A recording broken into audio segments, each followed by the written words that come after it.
अब हम लोग जो अधिवेशन देखने जा रहे हैं 1901 का, और ये जो हुआ था कहाँ हुआ था, कलकत्ता में।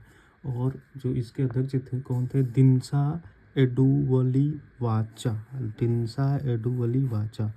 और इस अधिवेशन का तथ्य क्या था, तो महात्मा गांधी जो थे दक्षिण अफ्रीका में चले गए थे, ठीक है। और बहुत दिनों के बाद महात्मा गांधी दक्षिण अफ्रीका से आए थे।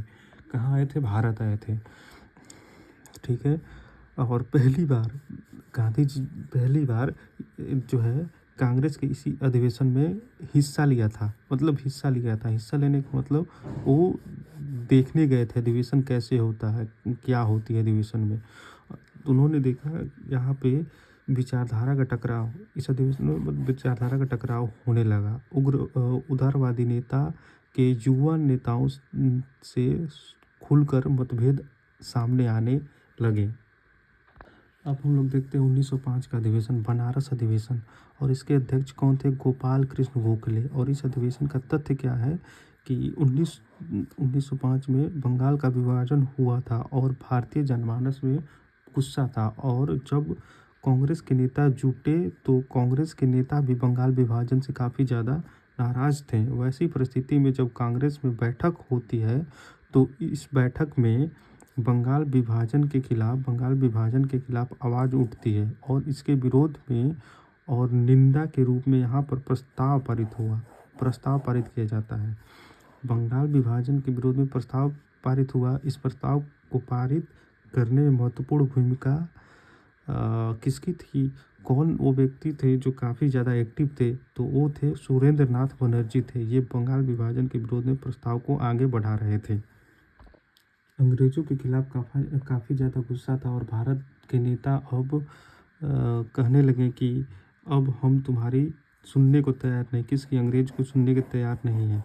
अब तुम लोग अंग्रेज़ लोग भारत को स्वतंत्र करो। अगर अंग्रेज़ पूर्ण स्वतंत्रता नहीं दे सकते हो तो आप स्वशासन दीजिए, मतलब हम शासन करेंगे।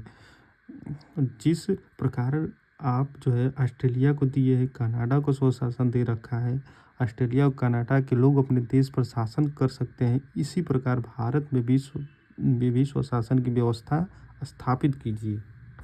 गोखले ने ऑस्ट्रेलिया और कनाडा की तर्ज पर भारत में स्वशासन की मांग की।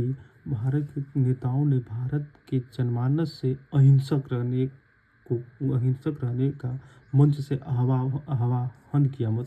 अहिंसक का मतलब हुआ कि आप कोई हिंसा नहीं करेंगे, क्योंकि भारत में बंगाल का विभाजन हुआ था। भारत जनमानस में काफ़ी ज़्यादा गुस्सा था और स्वदेशी और बहिष्कार आंदोलन शुरू होगा। इसी गोखले ने यहाँ पर आह्वान किया, अहिंसक नहीं, मंच से अहिंसक रहने का आह्वान किया गोखले ने सर्वेंट ऑफ इंडियन सोसाइटी की स्थापना की।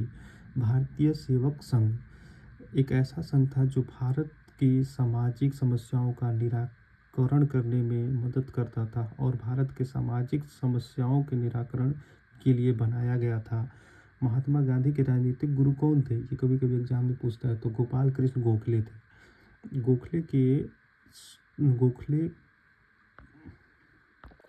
गोखले जो है बंगाल विभाजन के विरोध के स्वर को इतना ज़्यादा ऊंचा कर रहे थे कि इन्हें जो है लीडर ऑफ अपोजिशन का टाइटल दिया गया।